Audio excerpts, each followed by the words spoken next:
Times now సర్వేలో 24 నుండి 25 సీట్లు వైఎస్ఆర్ కాంగ్రెస్ పార్టీ గెలుచుకుంటుంది. 0 నుండి 1 సీటు తెలుగుదేశం పార్టీ గెలుచుకుంటుంది పార్లమెంట్ లెవెల్లో అని చెప్తే అప్పుడు తీవ్ర స్థాయిలో విమర్శించింది తెలుగుదేశం పార్టీ. బట్ వీళ్ళకి అది ఉపయోగపడింది నేషనల్ లెవెల్లో. అయితే ఇప్పుడు సరికొత్త సర్వే ఇక్కడ మొన్నటిసారి మునుగోడు ఎన్నికల్లో కానీ తర్వాతన కర్ణాటక ఎన్నికల్లో కానీ సక్సెస్ అయినటువంటి సంస్థ ఇచ్చినటువంటి సర్వే ఇప్పుడు ఏదైతే పోల్ స్ట్రాటజీ గ్రూప్ సర్వే అన్నటువంటిది సంచలనం సృష్టిస్తోంది. వాస్తవంగా వీళ్ళు కర్ణాటకలో ఇచ్చినటువంటి లెక్క చూస్తే అప్పట్లో ఇచ్చినటువంటి సర్వే ఎలక్షన్స్కి ముందు బీజేపీకి 65 నుండి 70 వస్తాయని, యాక్చువల్గా 66 వచ్చినాయి. అదే సందర్భంలో వాళ్ళు 33 ఓట్ షేర్ 33 వాళ్ళు ప్రిడిక్ట్ చేశారు, 36% వచ్చింది. అదే సందర్భంలో కాంగ్రెస్ పార్టీకి అక్కడ 125 నుండి 130 వస్తాయని అంచనా వేశారు, 135 వచ్చినాయి యాక్చువల్గా. అదే సందర్భంలో ఓట్ షేర్ 43% కాంగ్రెస్కి వస్తుందని అంచనా వేశారు, 42.88% వచ్చింది.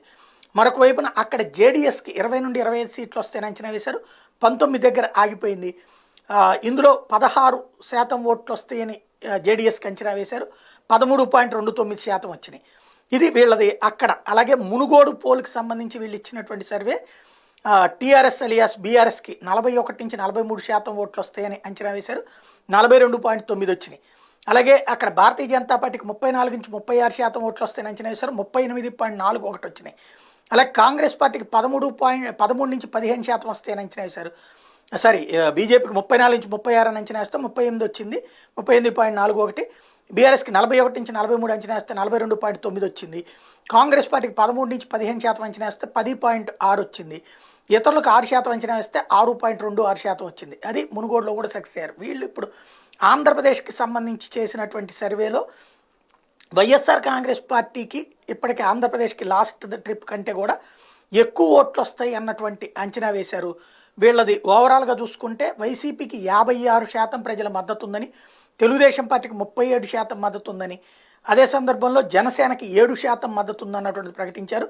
ఓవరాల్గా చూస్తే ప్రభుత్వ పనితీరు బాగుందని 57% మంది, అస్సలు బాగాలేదంటున్నటువంటి వాళ్ళు 8% మంది, బాగోలేదన్నటువంటి వాళ్ళు 22% మంది అన్నటువంటి అంచనా వేశారు. సీట్ల పరంగా కూడా అదే కాన్సెప్ట్లో వస్తాయి అన్నటువంటి లెక్కని వేసుకొచ్చారు. ఇది టోటల్గా వచ్చేటప్పటికి వెరీ గుడ్ అన్నటువంటి, ఇక్కడ జగన్ పాలన మీద గుడ్ అన్నోళ్ళు 56%, వెరీ గుడ్ అన్నటువంటి వాళ్ళు 9%, బ్యాడ్ అన్నోళ్ళు 22%, వెరీ బ్యాడ్ అన్నటువంటి వాళ్ళు 8%, ఏమీ చెప్పలేమంటున్నటువంటి వాళ్ళు 3%తో ఉన్నది.